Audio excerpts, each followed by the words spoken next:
बांद्रा येथील मातोश्रीच्या बाहेर एक वादग्रस्त बॅनर रात्री 2 वाजता लावण्यात आलं होतं आणि ते जे बॅनर आहे ते उत्तर भारतीय सेनेचे अध्यक्ष आहेत सुनील शुक्ला यांच्यामार्फत लावण्यात आलं होतं। मी आता आहे त्या स्पॉटवरती, तुम्ही पाहू शकता याच ठिकाणी तो बॅनर जो आहे तो लावण्यात आला होता आणि त्यावरती मात्र जो मजकूर होता तो डिवचणारा मजकूर त्याच्यावरती पाहायला मिळत होता आणि तो बॅनर जो आहे तो आता रात्रीची जी गस्त घालणारे पोलीस असतात त्या पोलिसांनी तो बॅनर इथून हटवलेला आहे।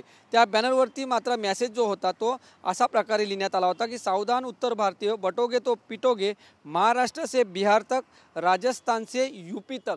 अशा आशयाचे जे बॅनर आहेत त्या अजूनही काही लोक वादग्रस्त बॅनर जे आहेत ते लावत असतात आणि त्यामुळे कुठे ना कुठेतरी समाजात तेढ निर्माण होऊ शकतं आणि या अनुषंगाने ज्यावेळेला अशा प्रकारचे जे बॅनर आहेत जे कोण लावतात त्यांच्यावरती मात्र आता कारवाई करण्याची गरज आहे। पोलिसांनी हा बॅनर काढल्यानंतर आता मात्र पोलीस असेल किंवा प्रशासन असेल या अशा लोकांवरती कारवाई करणार का हे पाहणं आता तितकंच उत्सुकतेचं ठरणार आहे। व्हिडिओ जर्नलिस्ट प्रणितसह मी वैभव घाग, TV9 मराठी, बांद्रा।